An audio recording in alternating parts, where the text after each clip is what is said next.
But welcome to July, and as always, I have so much planned.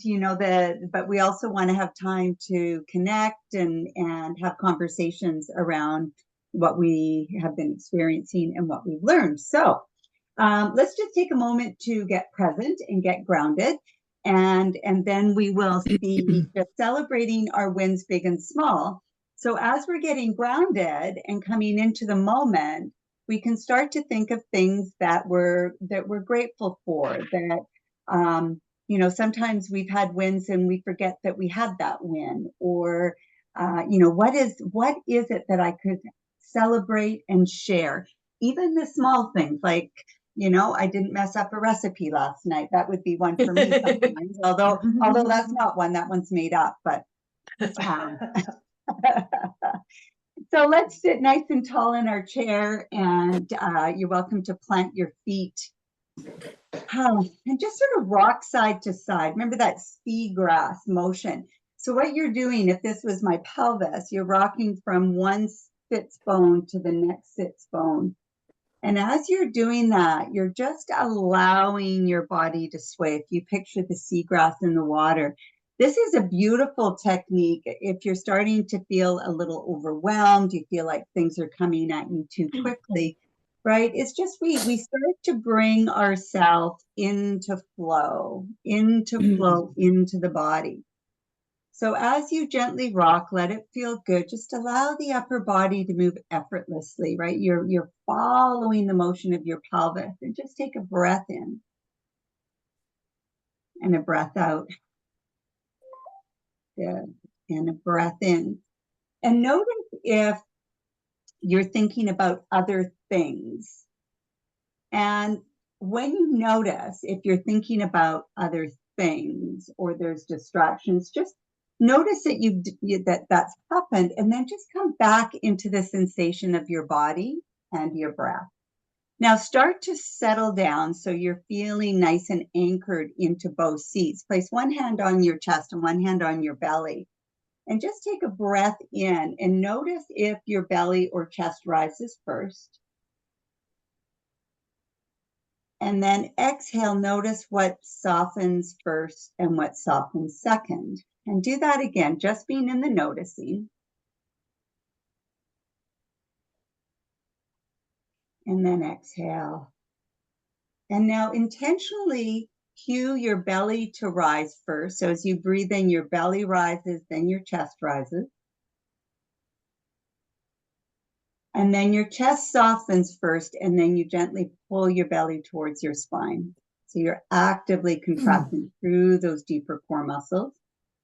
And again, as you inhale, belly rises, chest rises. It's okay if you're having a tough time with that. It just means you're a little bit in stress response, and not to worry. Just notice, oh, okay. We'll see if we can shift that through our time together. Chest softens, gently pull belly to spine. And then one more time, belly rises. Shoulders soften, but heart center opens. And exhale, heart center softens, belly pulls back. Now allow your hands just to drop down, palms facing up. And this time as you breathe in, heart coherence breath, just hug your shoulder blades together a little bit. And as you breathe in, think of breathing in energy, front side, back side, from all around you. Shoulders stay soft, shoulder blades gently, gently hug. Suspend the breath there just for a moment. And now breathe in bigger than your body. And now exhale energy out everywhere, all around you. And breathe in, front side, back side, collarbone broaden, chest expands, shoulder blades hug your angel wings, supporting you from behind. Grateful for this beautiful sunny day. How our body relaxes when we feel the warmth of the sun. And one more time, breathe in, energy, front side, back side. Feel that expansion even in the lateral ribs as heart center opens. And as you breathe in bigger than the body, can you feel that breath even come into your solar plexus just below your heart center? Power of 1,000 suns. And then exhale, everything softens. And we relax into it. Beautiful. So the reason we celebrate and we share any win, it can be a small win, it can be a big win, is because the more we're looking for the tiny miracles, the tiny wins, the tiny things that come, how we manage something, something we noticed. We got out in the sun. It can be something small, something big. Is that the more we start to notice, right? The more we notice, the more we start to notice. Like you buy a red car and you see red cars everywhere all of a sudden. It's just kind of like that. So who would like to begin? Who has something they would like to share? And again, you can decline. So it's a completely free spirit. Go ahead, Rena. I had a win this morning. I said no to someone. I said I can't. And that's always been difficult for me. I would usually put myself last and not, and skip something that was important to me to do something for someone. This time I made me first. Beautiful. It was not easy. It is not easy saying no. And the thing I have learned over my time in life, I love that, is that when someone makes a request, we can accept, we can decline, and we can counter. It's just somebody making a request. Yeah, beautiful. I love that, Rena. Well done. Thank you. Who else? Who else has a win, big or small? Go ahead, Linda. Oh, No, you go. okay. Thank you. I had a win, but it was not a no, it was a yes. And there's a project I've been wanting to start on, and I just made time for it, and I did it. So it's something that easily could have waited till, it's not due until October, but it could easily have waited. But I just put myself first for a couple of hours, and it was a really fun time spent. I love it. Beautiful. Self-care, and when we do things for ourselves, everyone wins. Why? Because we have more joy, more peace, and that energy radiates out. Beautiful, Linda. Thank you.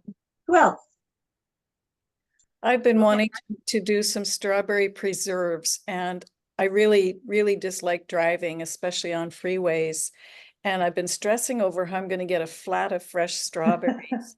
And all of a sudden, I randomly found a group on Facebook, 10 minutes from me, that does bulk buying, and the strawberries are delivered from Chilliwack. And they're not organic, but they're spray free. And I connected with new people in my neighborhood. So I'm thrilled. Oh, cool. Yeah. Intention, attention, no tension. Open to possibilities, which is what we're talking about today. I love that. Beautiful, Pat. Good. Who else? Who had their hand up before that back down? I can. Is that anyone? Good.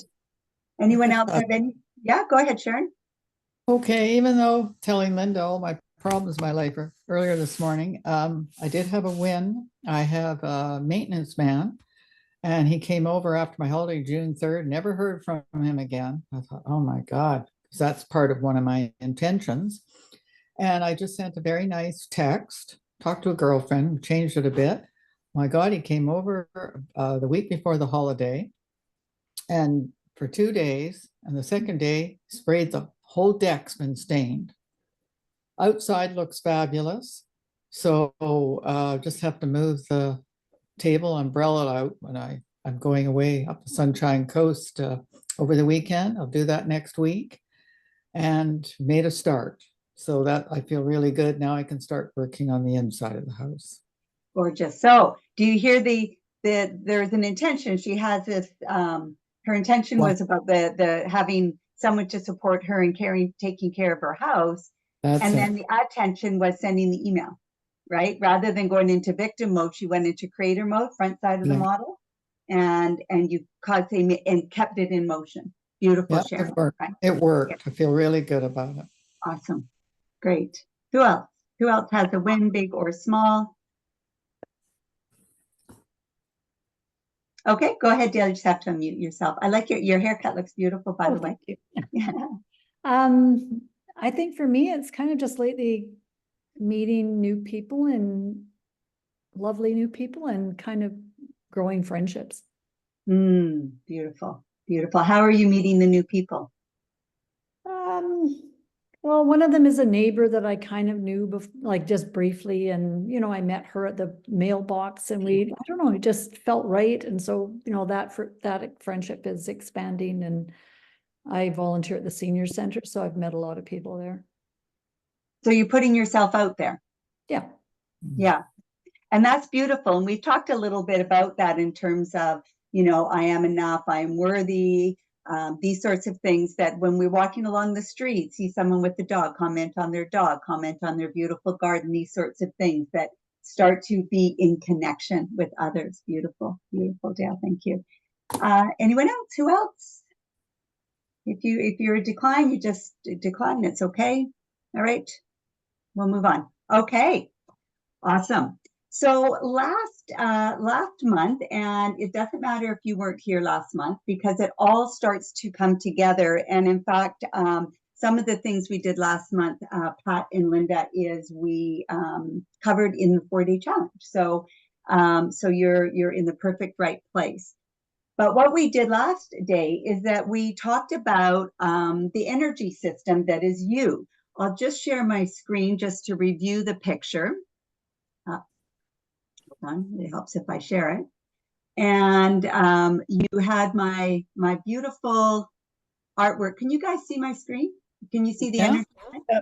Yes. Okay, good. I've got something funny going on in my screen, which is a bit weird.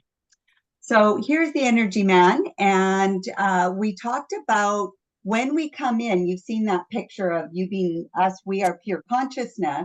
And when we come into the earth, we come in as pure consciousness, finite energy, and we compress and compress into human form. And when we are living in our world, in our life, is that we are in the human form and our energy goes out. So we have the etheric body, which is the first one, the purple, which is our chakra system. And then we have the blue, which is our emotional body, our feeling. This is how we feel, our gut instinct, our intuition.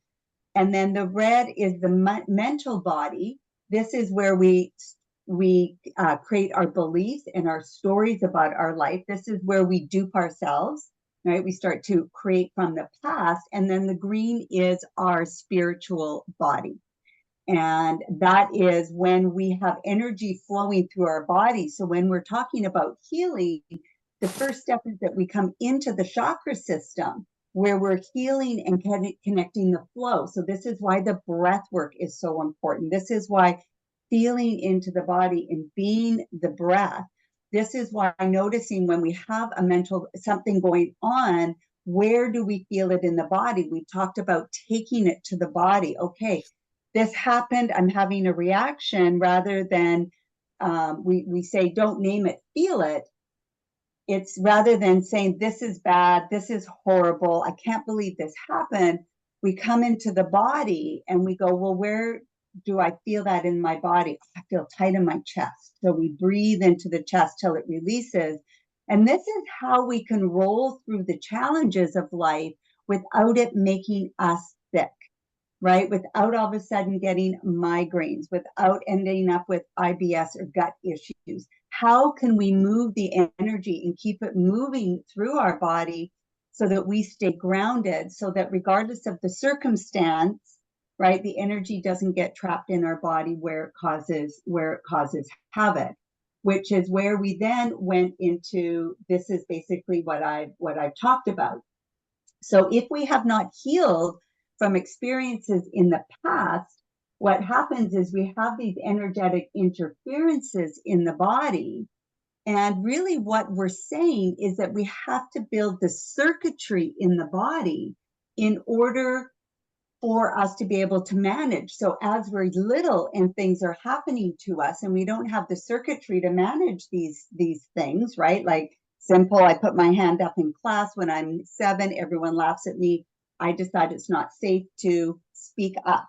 And therefore I go through my life holding back, as an example. And I made that decision at a young age. And when we become aware of these beliefs that protected us when we were young, we can start to look and go, oh, but now I'm 58 and that's no longer serving me not to speak up and speak my truth and communicate.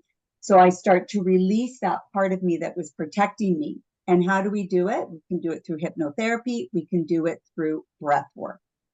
So this is really where we've gotten to. And then we reviewed our chakra system, which we're going to go into deeper. But something came up in the last month that I really wanted to share something that ties it in as to why we're doing what we're doing in this program and why everything we've done to this point matters. And then we'll go into the nuances, back into the nuances of the chakra.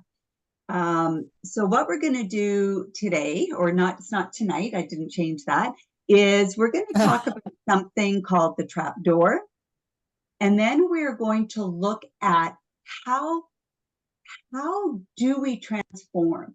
How does change actually happen in our body? You know, when we are in it ourselves, this is again why we want to celebrate these wins, big and small, is as we're going through this process of learning, something changes in us. And maybe it's someone that hasn't seen you in a while. And they look at you and go, there's something different about you. Like, what's different? It's like you're still you, but there's a new you there. In other words, we're not reacting the way we used to react. We're actually responding. We're maybe more thoughtful the way we respond. We don't get our, what is that? Our feathers tied in a knot. What is that one? Tethers in a knot. I can't remember what that is. But, you know, Knickers in a knot. Knickers in a knot. Thanks, Carol. We don't get our knickers all in a knot. Instead, we're like, okay, we have a circumstance. How are we going to deal with this? We stay grounded. We stay present. And we don't get all up into our head. And some of the things we've learned when we start to feel anxious and overwhelmed, it's like the energy is rising up out of our body into our head. And that is a cue to us to, I'm not grounded right now. So I'm just going to come into my belly and breathe into my core, Mula Bandha, come into the root chakra. So these are these are tools and techniques that you're learning as we go through this program. But what I wanted to go through today is really about what happens when we change, when we transform, what happens when we're trying to and we don't, and what's going on in us from a scientific point of view. So this is a little bit mind-bending, but I'm going to start off with a really simple explanation with my old school, oh, I need a red pen, with my old school pen and paper, which I love, and draw a picture called the trap door. So we know I'm not an artist, so this is your brain. It looks like a chicken. This is a nose, and this is the eye. Oh gosh, already that's horrid. That is so not a human head. But let's pretend it is. This is where I need Lucy beside me drawing the pictures. I think maybe we'll do the next one, Lucy, with you and me in person, and you can be the artist, okay? Draw the head. I think maybe I've been looking at the raven too long. I don't know. Anyway, here is the human, and this is a line that separates the conscious mind from the subconscious mind. So we're going through life, la la la la la. Maybe we're here hiking in the forest, as I think I saw 3 bears yesterday. And Pat would know what it's like living up this way. You know, you're gardening, and all of a sudden the bear is. I had a bear right at my sliding door here last week. I was like, that's not a squirrel. Geez, that's a bear right at my door. So I don't leave my door open anymore, even when I'm working. Anyway, so what happens is we see a bear. And we see the bear comes in, and in the mind, we go back to the mind, which is our memory. And that's the letter M. And I say, go into the filing cabinet, see bear. There's an emergency. What do? I either need to get rid of the bear, I need to run, stay still, I need to do something. Eventually the bear goes. We go back into the memory. I look in my file cabinet, says bear gone, and then the body system relaxes, and I carry on my day. So that happened. I was in a coaching session. I look over, there's a bear right here at my door digging around. I'm like, geez, there's a bear. And I start, the bear had to, I have children that play in the back here, and I had to run and find neighbors as I've got this coaching session going on. And eventually we got the bear out, the bear was gone, and then we all went back to our day, right? We relaxed. It was kind of an exciting story to tell. But what happens if there's a lot of bears? There's a stress bear, there's a financial bear, there's a career bear. Even if things are going well, it could be busy. I have a relationship bear. I've got a family bear. We can have all these bears coming. And what happens then is the message comes back here. It's a super emergency. The message gets shot down, and the message, super emergency. There's too much to deal with. There's too much going on. So what happens is what we call the trap door shuts down. And the message that the bears are gone no longer gets through. So we live in a state as if the bears are always there. We live in that state of fight and flight all the time. Now, what can happen is if you're like, well, I've been doing all this work. I've been meditating, I've been doing yoga, I've been doing talk therapy, I've been doing all these things. But unless we have a way to open that trap door, the message will never get through that I am safe. In this moment, am I okay? We start to live in this super emergency mode, like the bears are always there. A light story behind that is I left Whistler a week or so ago, and I was just taking care of a friend whose husband had passed, and someone was going to leave food out at the front door. And right away in my mind, I'm like, you can't leave food out at the front door. The bears will get it. And then I'm like, right, there's no bears in Tawasin. So in a very small regard, I was still in that state. I'm in the mountains and I have to be mindful of bears because they're around and you have to be careful. So that's a very small thing. It's not enough to close the trap door, but it's enough for me to still be like, right, I don't have to be in that state of alertness all the time. Can anyone relate to the story of the trap door? Yes. Yeah. So when there's too much coming, the nervous system can't handle it. The wise adult goes offline and we start to live by the limbic brain, which is its job is to keep you alive, and we are living in survival mode. And one of the challenges of living in survival mode is we can't create. We can't think of possibilities. So if you have had in your life, in the past or in the present, a lot of stress going on, and you haven't been able to move that stress through the body so you stay grounded and clear and present, and then someone tries to help you create intentions and create a beautiful future, you're literally sitting in this space of, I can't even go there in my mind. There is so much going on in my present. I can't even go in my head to think about something fun or happy or possible. So the question is, how do we get from that stress mode where we can relax and open the heart? Because the heart has to be open to cue to the brain, in this moment, I am safe. The stress is in the past. Either the bears are no longer there, or I have the circuitry in place to manage the bears, and that is your breath, your awareness, your consciousness, the knowledge that you are acquiring on how to cope with these different situations.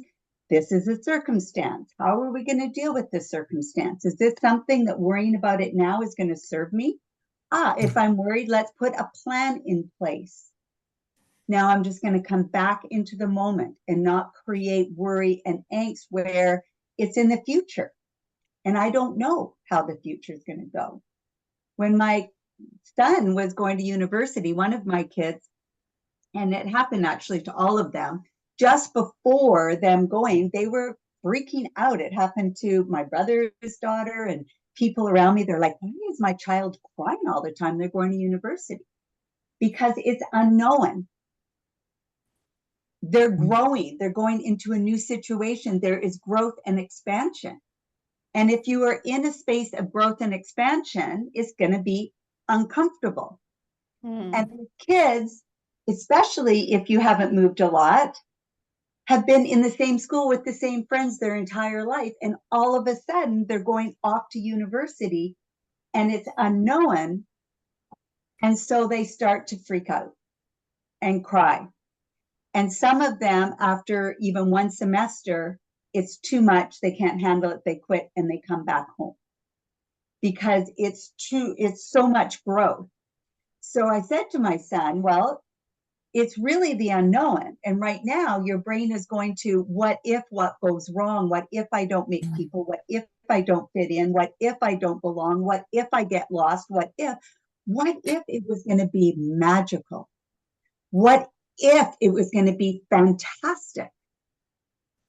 So your thoughts create a feeling, and your feeling creates your personality, which creates your reality. And what we're going to discuss today is how do we change our personality, which will change our reality. So I'm just going to share my screen again and take a look at this slide. So we had talked about this projection and creation, that we create a movie in our life and we walk through it. If we live from the space of anger, judgment, resentment, frustration, well, he did this, she did that, we are being controlled from our environment. We are letting our environment dictate how I think and how I feel, and then my body is going to react how I think and how I feel. What we are proposing in this program is that if it's not happening out there, it's because it's not happening in here. So when we change our personal reality, our personality, when we change our thoughts, when we change our feelings, we can actually change our reality. So if my personality creates my personal reality, and my personality is based on how I act and how I feel, I therefore have to change how I act and how I feel in order to change my reality. And that is when we refer to the front side and the back side of the model. So especially when something is happening in our life that we're like, why is this happening? I don't want this to happen. You know, maybe we're going in for surgery. Maybe there's something that's occurred. It's like, what is happening here that I can awaken to? How can I reframe it such that it is in my benefit? Mm-hmm. So rather than being a victim to our environment, we build the circuitry on how we manage it. And what happens is that we start to move from our wisdom until we understand what it is that we're here to learn or awaken to. There is no learning. It is the wisdom of the experience of which we've grown and learned from. And when we can start to see, yeah, that experience taught me something that we can take into the world. Not, it taught me to resent, it taught me to be angry, it taught me not to trust. That experience taught me something. I need to take better care of my body because I wasn't taking care of my body. My body started to tell me by getting this ailment or that ailment, and I know I need to take care of my body, and that is the wisdom. That is your emotional intelligence. And it is the wisdom that we can take, because that is loving to me. Even when something feels so horrible and so hard, there is something to glean from it, where we grow and we learn and we understand and we deepen our compassion.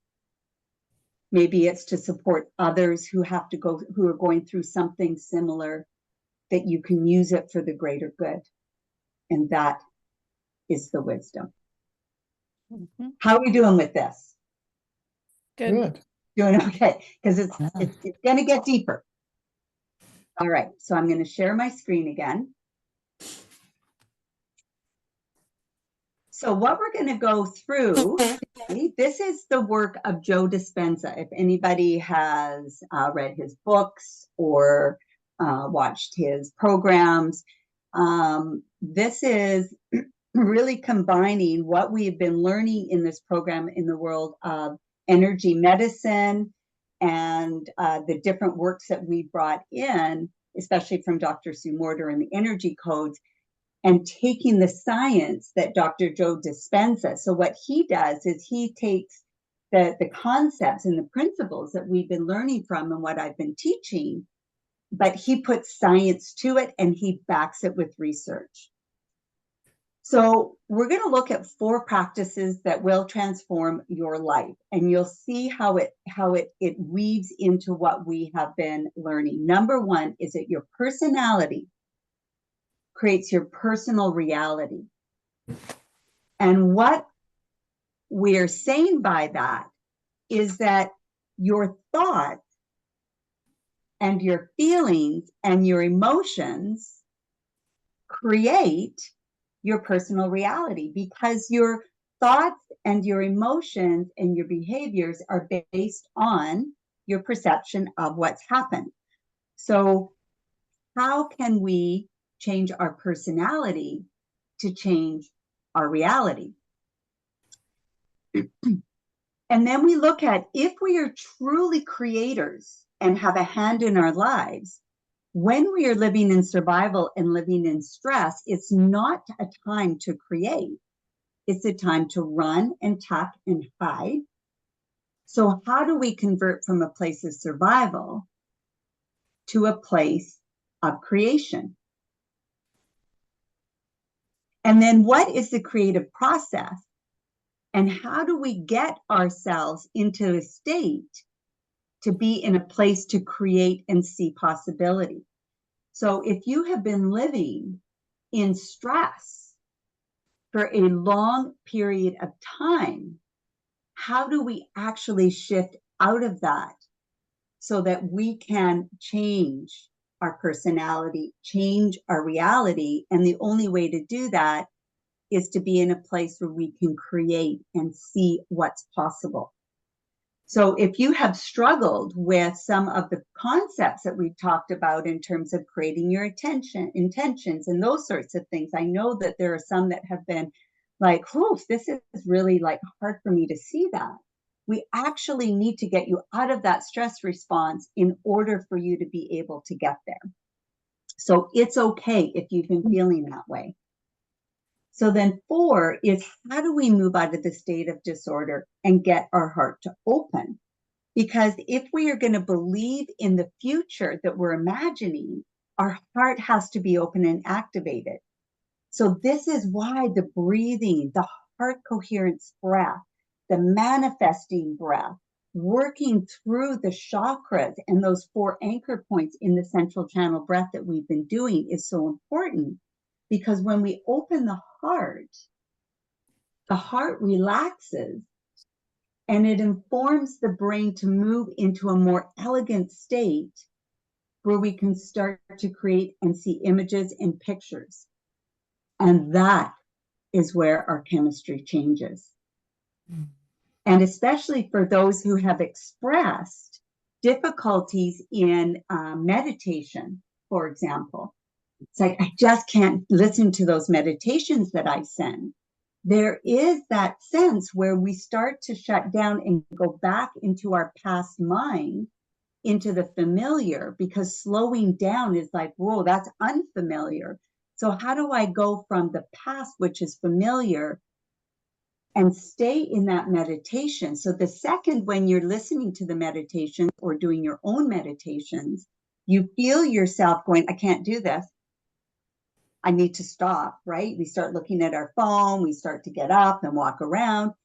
The moment you can just bring yourself into that and say, no, I'm here right now. I'm doing this. That is actually where the shift happens. Mm-hmm. So those of you who have been like not feeling like I can't listen to the meditation, so now you actually don't bother, right? I know you're all This is the opportunity to listen to the meditation, be in the stillness, notice when you're feeling this need to stop, to get up and move or listen to your phone. I know, because that happens to me quite frequently. And as I'm learning to come into the moment, it's like, oh, okay, this is my opportunity.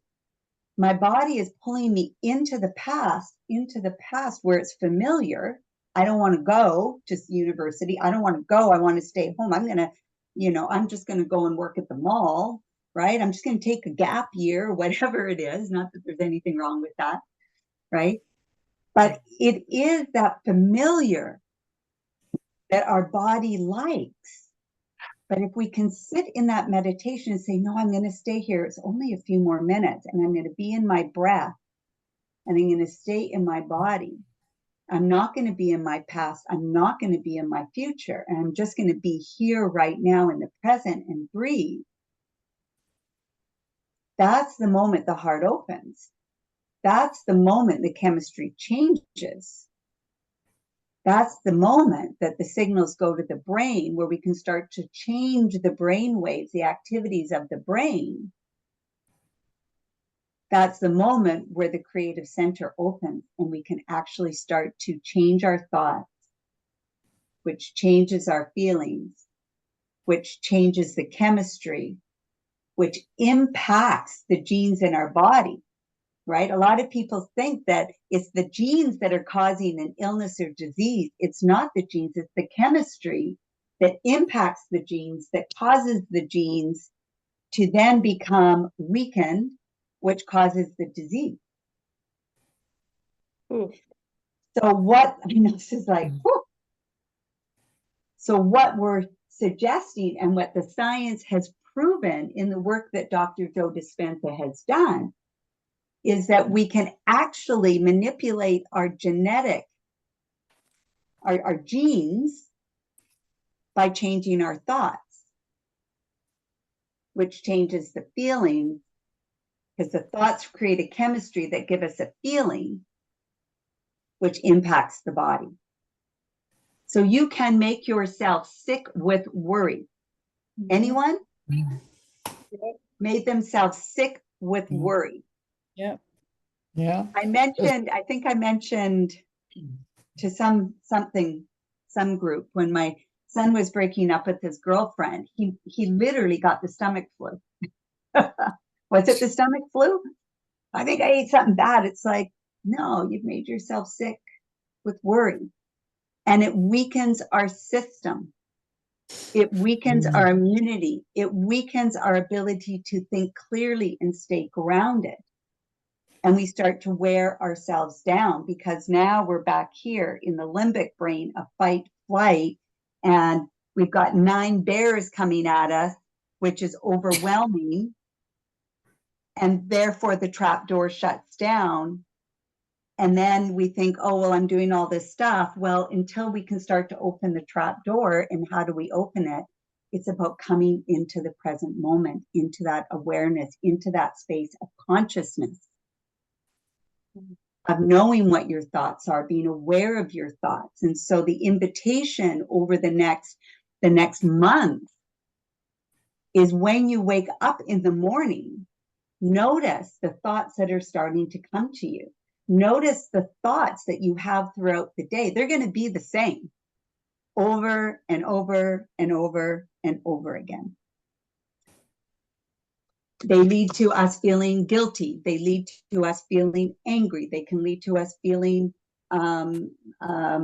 scared. They can lead us to feeling, right, that those thoughts that keep coming will lead to, my personality is I feel guilty all the time. Those thoughts will come, which leads to my personality of I'm an angry bird. We have these thoughts that lead to my anxiety, right? Is that making sense? Yes. Okay. Okay. Awesome. So then how do we start to shift this? How do we start to shift? And it's exactly what we're doing right here, right now. Here I am living in this moment going, okay, I want to change my personality because I want to feel happy. I want to feel joy. I want to heal. I want to create something. I want to, there's these something, improving our quality of life is really what it comes to ultimately. We start by gathering knowledge. So if we want to change our life, our health, our happiness, we begin by gathering knowledge, which is what we're here in this course. In this course of intentional life is that we're gathering knowledge so that we can start to understand. And this is why I wanted to bring some of this science in today, so that why do we have one masterclass? Why do we have one monthly meditation? Why am I sending you weekly activations? It's not just because I thought it would be a cool thing for me to do. There's actually science behind why this works. Why, when you participate and you engage fully, change is going to happen. So the more knowledge that you have, the more you are prepared to try out a new experience. Have you ever seen something different on a plate of food? Maybe you traveled to a different country. You have a friend who's like super creative. You know, I live with somebody who likes to forage, and she was picking dandelions and, you know, put dandelions into the thing she was making, and she was telling me what was in it, and I'm like, dandelions? And all I see is, you know, dogs peeing on dandelions and grass. And so in my mind, I'm like, I don't think I want to eat a dandelion. But then she started to share where she goes to pick them and what are the values and what's the nutrition in it. And it came to, okay, I'll try it. And it was lovely. I didn't taste anything bad or horrible. And I actually felt like I was eating something that was good for me. So the knowledge prepared me to try out a new experience. Has anyone else done that? Is anyone here a gatherer of information where, yeah, you're like, just give me the facts. I want to know why. I want to understand what it's about. What are the benefits? How does this work? Like if you go zip lining, like, how does this work? You know, how do I know I'm not going to fall off the cable? How often do you guys check the cables to make sure that they're safe, right? So then you're ready. It's like, okay, I'll try it. So if we give people new information and they're present with learning it, they will learn it and form new synaptic connections. And even it's proven that just 1 hour of focusing on a concept or an idea, you can double the number of connections in your brain if you're paying attention to the information. Now, if anyone is concerned here with brain health, we all know we need to be learning new things. Playing things like the piano is good for our brain. Pickleball, I saw a pickleball shirt. You know, pickleball is good for your memory. I'm like, yeah, it is. like, don't talk to me between things. I'll forget what the score is. I'll forget who's scoring and where I need to stand because I'm learning the game, right? Same thing when you know, Rena, you're teaching, you know, the foraging, the sewing, right? It's like they have to do it so many times until they learn it. So it's good for our brain, but here's the thing. We can learn something, but if we don't continue to think about it, we don't repeat it, we don't practice it, we can lose the knowledge. I used to cook. And then my husband started cooking because he was off work for years. And so he became the cook. I forgot how to cook. I used to be able to open up a cupboard and make a salad dressing from scratch. I used to be able to feel, you know, if the dough was right, all these sorts of things. And I stopped for years. And so it was like I had to relearn it. Elon Musk, when he was looking at putting, you know, he was building a spaceship to go back out into outer space, he started interviewing the people that put the first spaceship on the moon back in the 1960s. And he said they actually had forgotten. They're like, oh, I don't remember that. I don't remember that. So unless it was documented, I don't remember it. So the key is we have to keep practicing it over and over and over again. So if learning makes new synaptic connections, then memory is sustaining and maintaining it. This is why this program is not a weekend. I'm interested in you having a transformation, not a transaction. Transformation happens when you are different in the same environment, where you can go to a family dinner and not be triggered before you walk in the door. Anyone have that experience with anything? Yeah, you are triggered before you walk in that door. You are triggered before you see that person. You are triggered before you pick up the phone and say hello. Yeah. Yeah, that's life, right? Why? Because we are living in the past. So back to the knowing, and then we're going to go into that piece. So whenever you make your brain work differently, you're making new connections and you're making new patterns.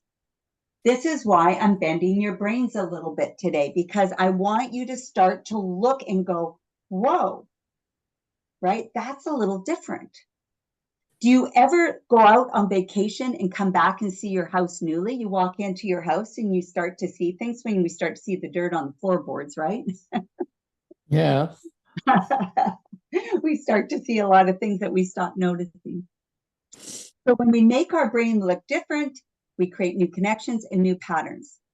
When we make our brain work differently, we're creating new synapses, which means the firing and the wiring and the learning is giving the opportunity, is where it's happening. And then, have you ever tried to explain a new concept to somebody? And after that, it helps you to learn it and get it. Yeah. Right. So it's like Rena teaching the sewing. Carol, maybe you've been starting to help people understand pickleball, right? Because you've been playing it for a little while now, and you're like trying to explain how it all works, or Dale with the gardening, right? That when we start to teach it back and explain it back, we start to learn it. Even if we have to re-explain it back to ourselves, or even if we start to notice, like pickleball, it's like, oh, I did that again, right? Oh, I have a habit of jumping when I hit the ball. You probably couldn't imagine me jumping around everywhere, right? Started jumping, and I wasn't even aware of it till the instructor said, well, you hit the ball and you jump. And I'm like, well, you know, I was like Tigger in the Winnie the Pooh, you know, characters. So I learned to ground. And then every once in a while, she'd be like, you jumped again. I'm like, okay, I need to learn to ground, right? So we practice it and we learn it. So what happens then is that we give the information, we learn it, we create a new level of the mind where we have to think about it and work with it. And when we explain it, we start to wire it in. And then the nerve cells that fire together wire together. And when nothing is left to question, when Dale has all the information she needs, that she's decided, okay, this is worthy of me exploring it, the learning becomes easier and the person understands the task. So when we understand the task and we practice it enough, it becomes habitual to where the body actually knows it better than the mind. So if I were to ask you right now, how do you open up a doorknob? What would you do? Explain to me how you turn a doorknob. We start to move our hand, right? All of a sudden I'm like, right. And then because my body knows it better than my mind. And then we've learned something. So I'm going to share my screen because this is actually kind of cool. So if knowledge is for the mind and emotion is for the body because we feel it for the body, when we understand the truth and experience and the knowledge of something, we are now in the mind and the body. And what happens is we start to do it automatically, like driving a car, like our personality. We don't even think about it. So then how is it that we actually start, I'm just going to see if this next slide, to change? So the formula from change would be that we go from knowledge to experience to wisdom, from the mind to the body to the soul, from thinking to being to doing it with your hands and knowing it by heart,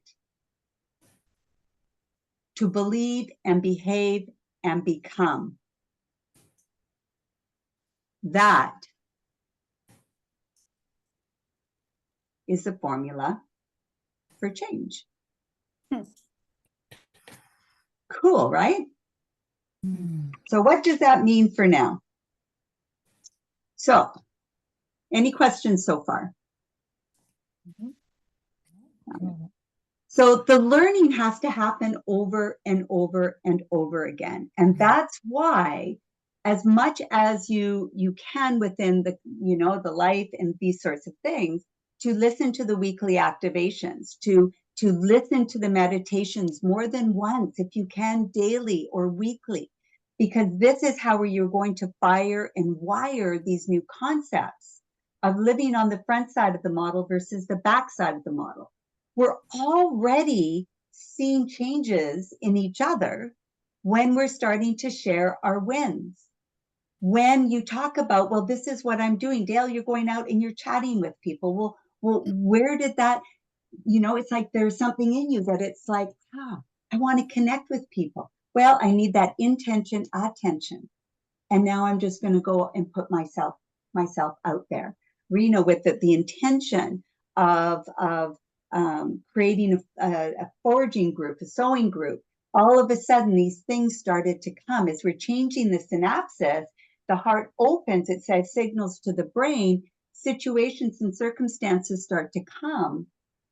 And that's what manifestation is. So if you recall the definition of a miracle, does anyone recall the definition of a miracle? This is, Linda and Pat learned this just last week. The rest of you, we covered this back in February, the definition of a miracle. So a miracle is a surprise and welcomed event that cannot be instructed or done. It has to be a surprised and welcome event. And what that means is that we cannot make the miracle happen, but what we can do is create the conditions that the miracle can happen. And this is what we're talking about here. This is how people heal.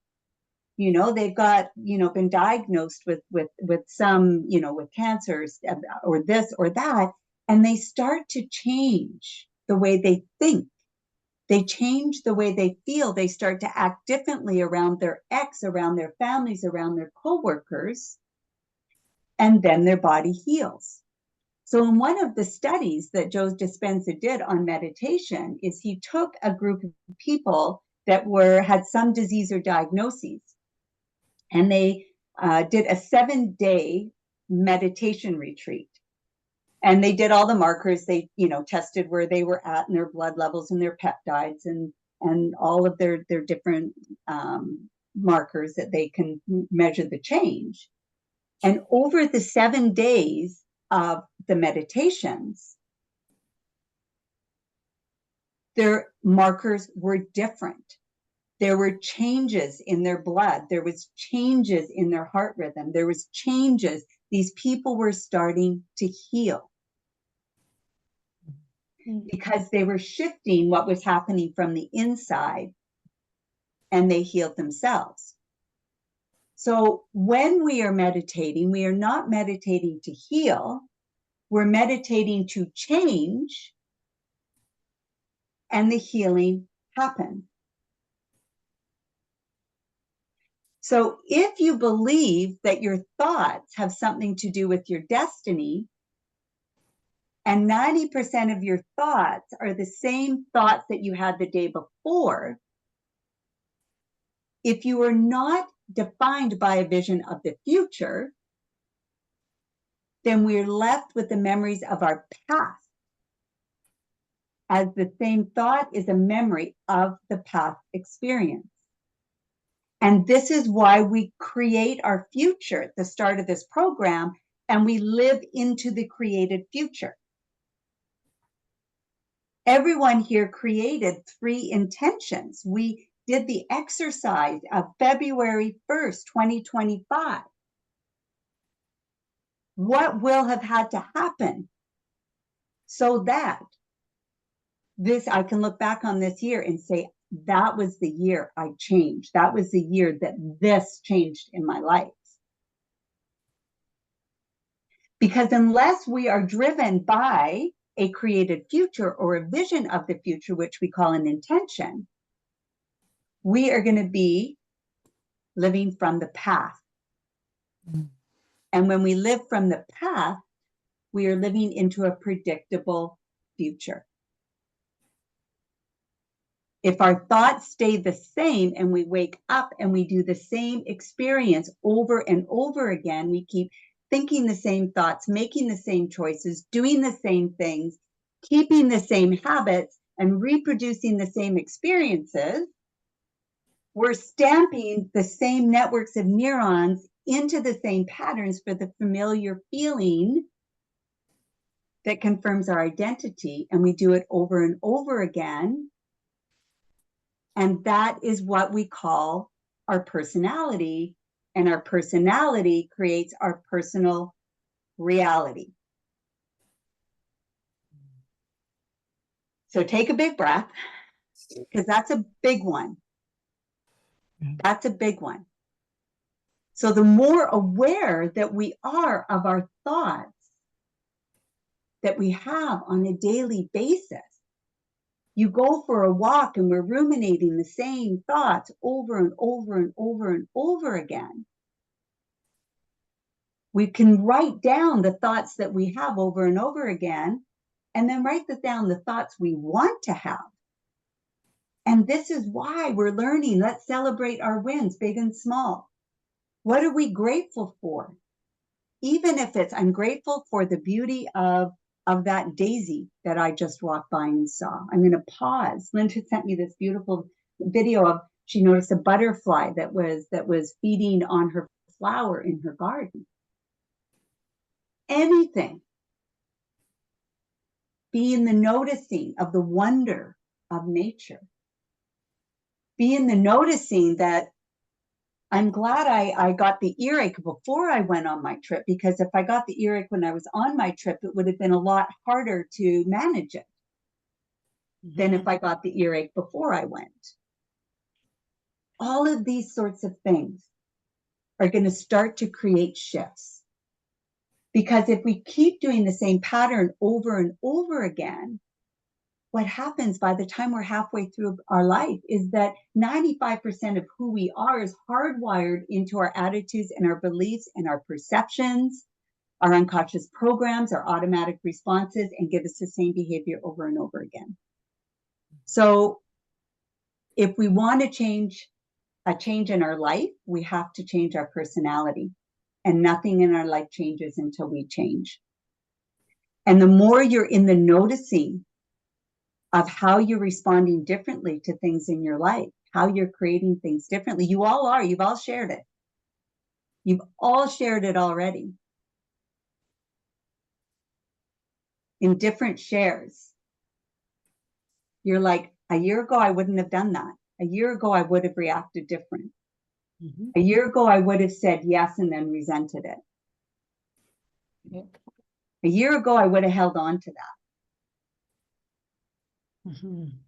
And now you're not. It's changing. So be in the noticing of those things that are different. It doesn't mean there's not struggles in life and circumstances and all those sorts of things, but you are changing. So some acknowledgement there, right? Some self-acknowledgement. I love Pat's story, right? Like, I really wanted to make my jam, and you stayed open to possibility. You stayed open to seeing that there was a curiosity. And then something and better happened. This is why when we're creating, we say and more. You know, I've got or this and better. So that we're not putting a cap on it. We're changing in how we see it and viewing it. Any questions so far? Anyone sort of feel like there's a yeah, but, or I didn't get it. This is some big stuff. Okay. Comes up, just do this and we can talk. So there's some more juiciness though to come. We're doing okay with this information. Yeah, it's good. All right. Okay. So in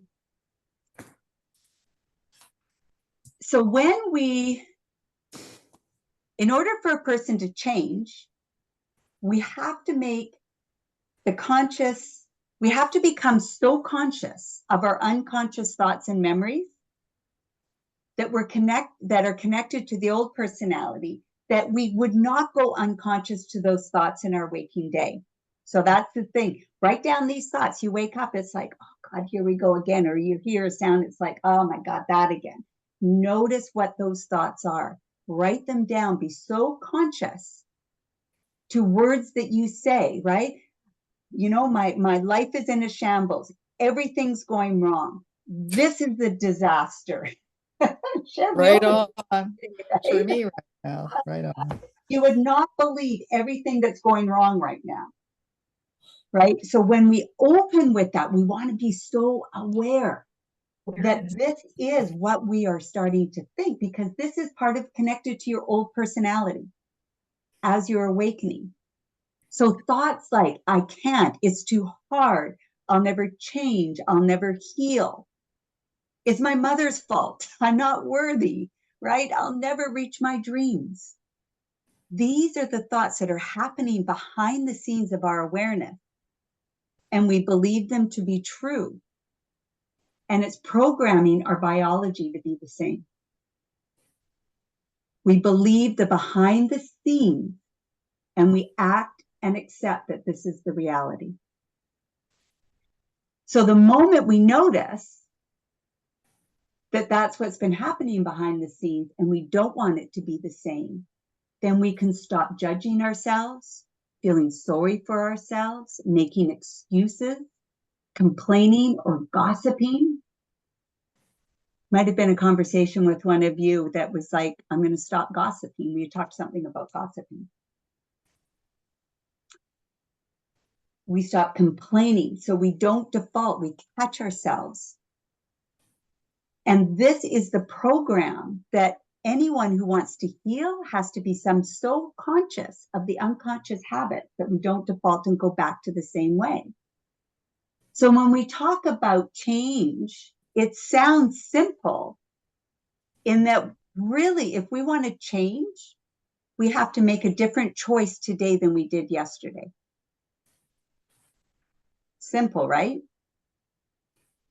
if I want to be healthier and stop eating junk food, who wakes up every morning, who wakes up in the morning with a conviction, I am not eating any junk food today, or I am not going to drink alcohol today, or I'm going to start exercising today. We wake up with that conviction. Yeah. And it like, you feel strong and powerful. In the first couple hours, it goes really well. And then, And then the clock hits, right, Sharon? yeah, then it goes downhill after that. Because our brain is so wired into the past that we start to look for that familiar past. Why? Because the past is familiar. And if we start to change or make different choices, the future becomes unknown, right? Mhm. And therefore, we can start to default back. So I just want to show you a really cool slide here. So if our memories are designed from the past and we have the same thoughts and the same actions and the same behaviors and the same feelings, what happens is that the triggers and the wiring and the firing in the body is familiar and known. We create the same routine, and therefore our future is predictable.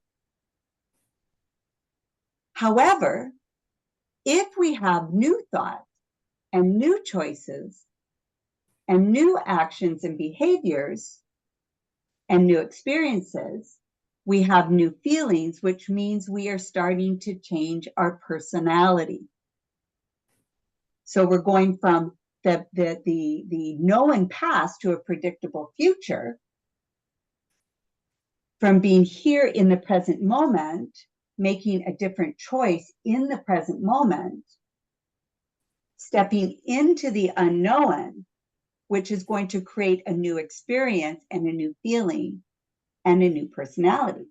And this is why that piece of knowledge, where we understand why we're changing, what's happening with the change, what are the benefits of the change. We want to understand what's going on before we say, okay, I'll try that new experience.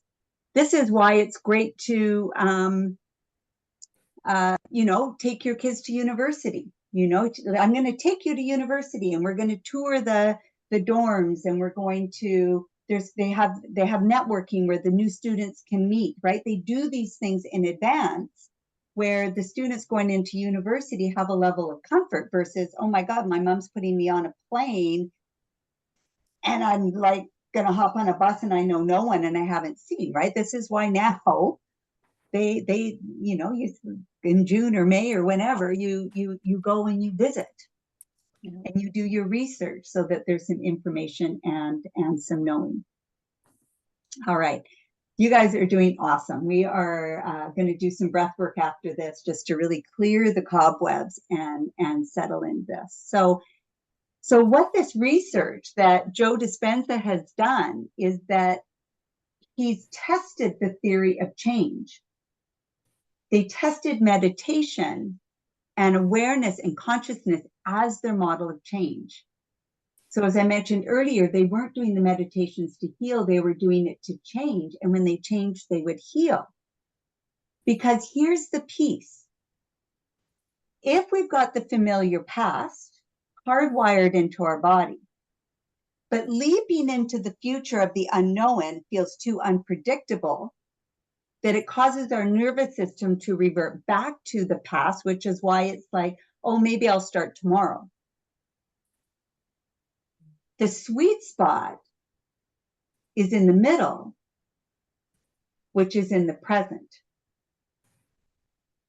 which is being with the breath, which is coming into the body, which is when we think of that situation, where do I feel it in the body? What's happening right now? We talk about in the central channel breathing of being the breath. So for those of you that started in February, the very first meditation I sent you was the elevator shaft meditation. Mm-hmm. And at that time, and I'll send it, Pat, to you and Linda, to you guys, is Is it this teaching you about the central channel where we go and we stop in the third eye, and then we stop in the throat? Remember when we step out and we go down? I'm guessing because it was our first one, everyone listened to it once, but some of you said, wow, it was too slow and I couldn't do it. But can you see now the value of that value of staying in the body and being in the body and being the one on the inside looking out, as opposed to being the one out there, and that experiences out there are controlling our life in here. And I've said it so many times that if what's happening out here in our life is something we don't want, it's because it's not happening in here. And when we change what's happening in here, the projector of our life changes. And we're in the same environment. We're the same person, going to the same stores. Well, we're not the same person. Sorry, take that back. We're a different person. But we're going to the same stores. We're in the same environment with the same friends, the same family. But everything is different. We manage things differently. We see things differently because we've changed on the inside. So when we talk about why it's hard to change, it's because it requires us to make a different choice than the day before. And it's because your brain is a record of the past. And it's an artifact of everything that you've learned to this point. Everything you've learned to this point is wired into your brain, into your neocortex. So this is where we say going from the old self to the new self is easier said than done. And again, this is why we get together every month. This is why I send you an activation every week. This is why some of you that are in the inner circle and are doing the monthly coaching, we review it and we anchor it in. And we discuss, this is what's going on with life. This is, okay, this is how, okay, this is a different tool I can use. I got it. We're not going to be perfect. We're going to wobble. We're going to trip up. It takes time. And we call that crossing the river of change. So when we cross the river of change from the old self to the new self, it's going to be uncomfortable. It's going to be bumpy. It's not going to be smooth. It's like taking the training wheels off. Because what we're doing, in order for us to shift into the new self, the old self has to die. And if you recall I don't have it out, the circle of the Vedic cycle, the creation, sustaining, right? The destruction where we shed, and then we sit in the void. You're in that cycle in all different areas of your life. But when we go from the new old self to the new self, that shedding is important. There's a part of us that we have to let go. And we need to be aware of what that part of us that has to let go is.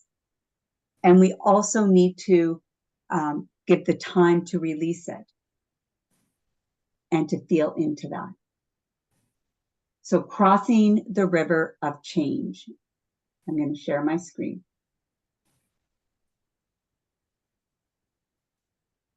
And let's see, crossing the river of change. So when we are crossing the river of change, we're going from the old self, that familiar, predictable past, to the new self, that's unfamiliar, unpredictable future. But when we create where we want to be when we're standing February 1st, 2025, and we start to imagine it as done, this is why it's incredibly important for us to speak our intentions daily, to either read the intentions, we'll get to where we don't have to read them, and feel it as done and picture it and imagine it and create the emotion. What we're actually doing is changing the neurons that change the body, that change the personality. So when I have a new thought that I love my healthy, strong, vital body. My body is healthy, vital, and strong. My body is healthy, vital, and strong, even though I might have a sore shoulder or a tight neck. My body is healthy, and you picture it. This is why we do vision boards, why we have these images that we surround ourselves, so that we can create the feeling and emotion, because the thought creates the chemistry that creates the feeling that can actually change the genes, which is how people can heal. And this is where people who have healed say, if I am to heal and stay well, I cannot behave the same with my child, with my ex, with my family, with my coworkers. I need to be different. Because we can't heal as the old self. If we're in an abusive situation and the abuse is still going on, we can't heal if the abuse is still going on. It has to end, and we have to move out of that, and then we can heal. So we cannot heal in the same environment that we got sick in. We have to change the environment, which is why we change our nutrition. I mean, Pat shared about how you're cooking and eating healthy, right? You're changing the environment, which will change your health. So what in your environment can you change? What are environments that can make us unwell? Let's take a look at that.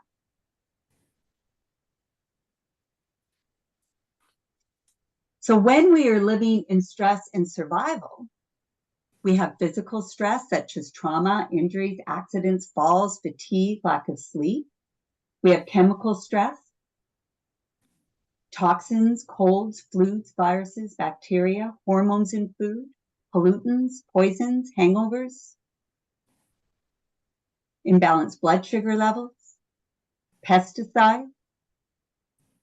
We have emotional stress, family, tragedies, losses, second mortgages, parenting challenges, loss of job, poor job satisfaction, a bad internet connection. Poor Liz, I don't know what happened to her today, but that's one we hear. Traffic. And the sad thing is that 90% of doctors' visits are due to stress alone. Mhm. And what's in our control is that we can turn on the stress response by thought alone. So until we can overcome whatever the emotion or the thought, we will never gain the wisdom of that experience. And wisdom is a memory without the emotional charge. So we become aware of our thoughts. We become aware of what's driving the thoughts, or what experiences or anger or resentment we're holding on to. And we've talked a lot in this program about, what am I here to awaken to? That is the wisdom. And when we want to stay in this state, if we catch ourselves with a thought, ask yourself,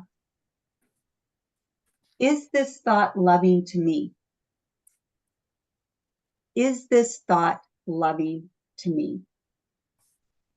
And this is one of the things that in that 7-day study that they taught them to ask themselves as we're having these thoughts, right? Oh, stupid idiot. Oh, you did it again, right? The way we can talk to ourselves. Mm-hmm. There is no redeeming value in talking harsh to ourselves or to others. There is no redeeming value in harshness. That love cannot do better. Mm-hmm. So asking yourself, is this loving to me? Is this loving to me? Okay. Awesome. So when we plan our behavior and we start to shift our thoughts and we start to have visions and pictures and images of what we are creating as it is so, right? When we created our intentions, we want it to be in the present positive tense, and we wanted it to have powerful words behind it. My garden is flourishing, it's beautiful, and I'm reaping the benefits of this beautiful garden that I created, whatever it is. It's not a very powerful intention, but I just wanted to have some good words. Is that the mind doesn't know the difference between real life experience and imagined. So when we are able to rehearse mentally how we're going to be in our life, what we're doing is we're installing the circuits so that when we get into our life, we know what to do. So we can ask, what piece of knowledge can I apply to this experience so I evolve? So we were rehearsing it in our mind, we're planning our behavior. So I have a family dinner to go to, or I have to go and go to a celebration of life, and these people that that really trigger me still are going to be there, or there's a block party and these people are going to be there, right? So we rehearse how we're going to be in advance. So when you actually get there, that's how you will be, who you will be. So we talked about in past creating an intention before you answer the phone. Now we can see who's on the phone, right? Back in the old day, we'd pick up the phone and go, hello,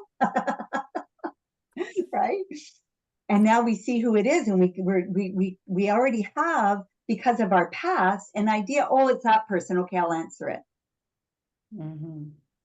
We used to have a person in our family when the kids were little who would call, and we would pass the phone around. You answer it, you answer it, you answer it, you answer it, you answer it.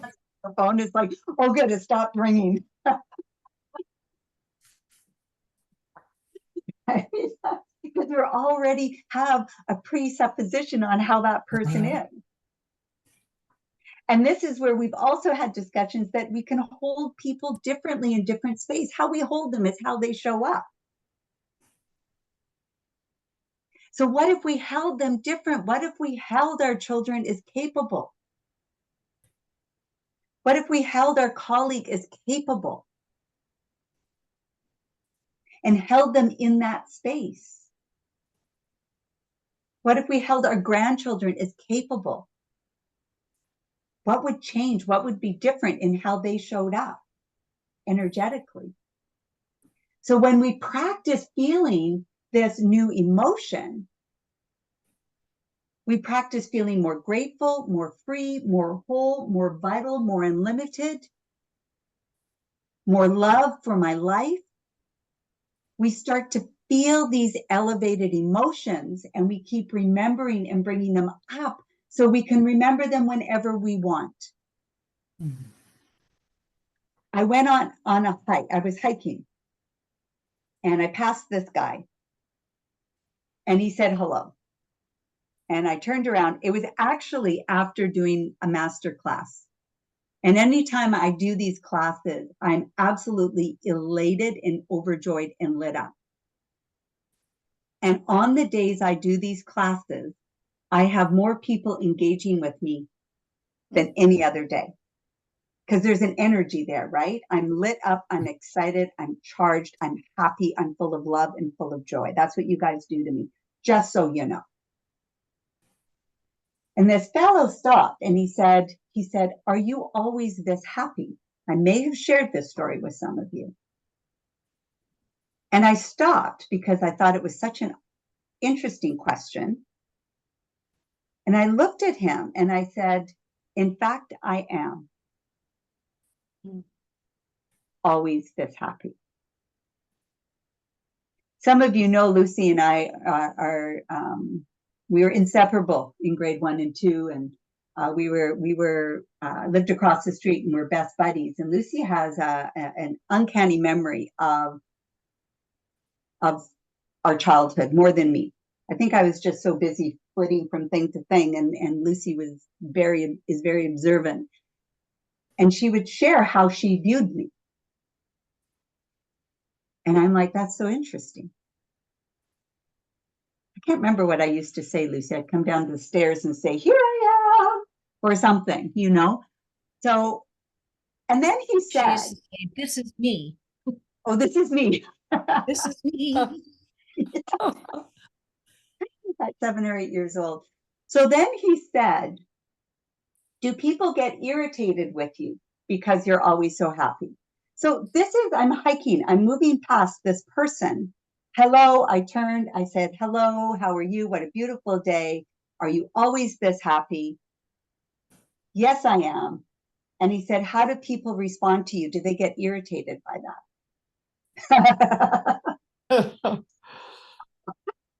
And I said, well, Pollyanna had a great life, so I don't really care. But an interesting observation of that. So that's what this work does. The more you practice it, the more you're surrounded by people, the more you are just spreading joy to the world. For a while, my tagline, when someone said, how are you? I would say full of joy.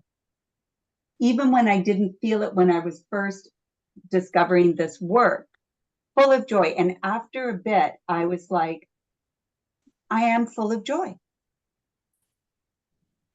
I felt it inside my body. It happens. But we must keep practicing. So to feel these elevated emotions and keep remembering them and bringing them up so we can remember them whenever we want. It's a scientific fact that there's influence that signals the genes, and the genes that can create disease can also create healing. And that's what we're here to do. Together, this is what we are here to do. Change your thoughts, change your feelings, change your life. Open the trap door. Many of us are living from emergencies in the past and not even aware of it. And how do we do that? We come into our body, we ground into our core, and we breathe. And we come into the present moment. We give gratitude and love and thanks and appreciation for what is here now. Is this loving to me? In awe, in wonder, in curiosity, in the now, in the moment, because that's all that matters. This is all we have. Amen.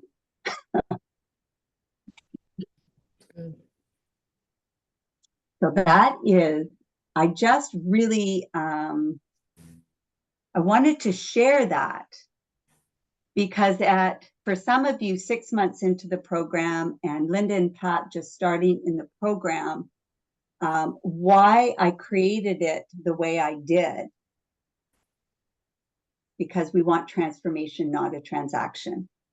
And the change happens when we can be in the same environment, but be different. And crossing the river of change, it does take something. Growth is uncomfortable.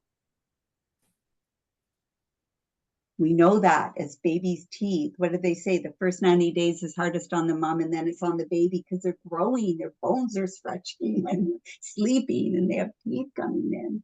It's unfamiliar. But it doesn't have to be dramatic when we are aware of it and we know how to come into our body and feel, and we know that we have these contact points, and whether we want to or not, we show up because we know that it's going to make a difference. So let's just take a nice big breath into that. As I have gratitude for each one of you being here together here today, because when we change, the world changes and the people around us change. Yeah. So as we are wrapping up, it is 11 o'clock. I could do this all day long. Be here with you guys. I would love to hear, just in a sentence or 1 or 2 words, how you are feeling right now. And I'll maybe just go across my screen. Pat, how are you feeling right now? I'm feeling excited and calm. Yeah. Thank you. Sharon?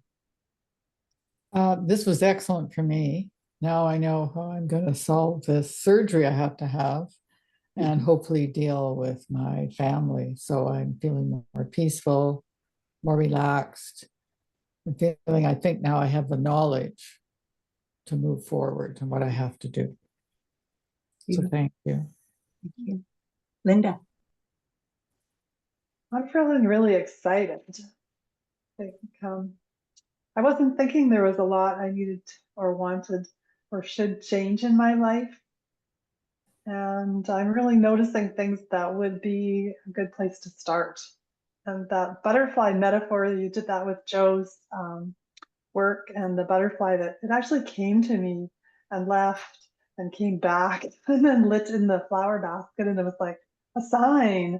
And this morning at the basket, there was a little pupa. So I'm just noticing that it is time for changes, and I'm really excited.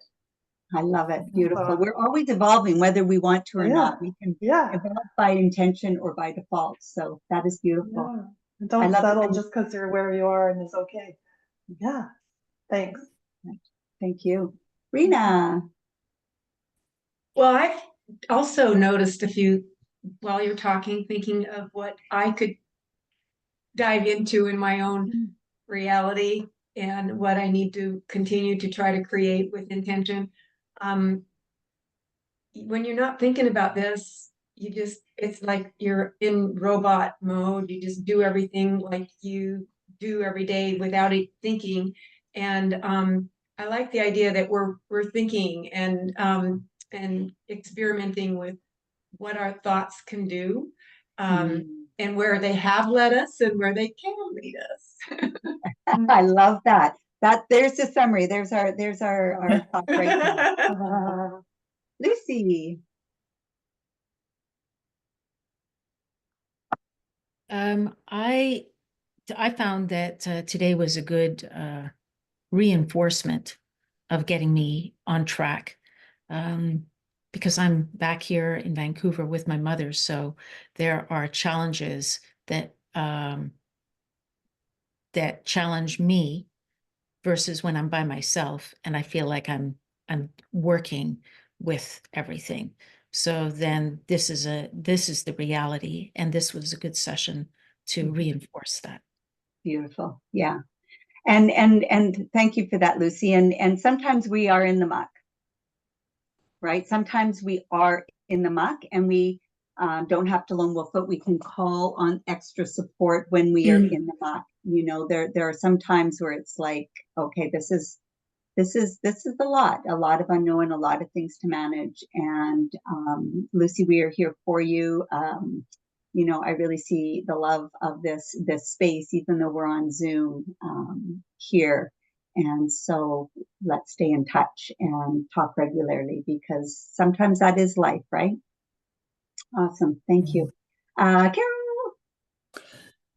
Oh, I'm feeling very grateful to be part of this journey with you. And I am guilty, but it's okay, of not listening to the activations regularly. It is hard to get into that space, but I'm going to try to get up in the morning and say I'm going to do that more often. Beautiful. I'm going to try to focus on that. But I am very grateful. I'm feeling calm, positive, and good things are going to happen. Yeah, and they are. Beautiful. And so it is. Thank you, Carol. Dale. Just unmute yourself there. Hi, sorry, trying. This is all kind of strange because last week on Gaia, there was a Dr. Joe free sessions with him. So just crazy that you brought this up. So I kind of, because I listened to him, you know, it was about 8 or 9 sessions. And so I knew exactly where you were coming from. So yeah, it's cool.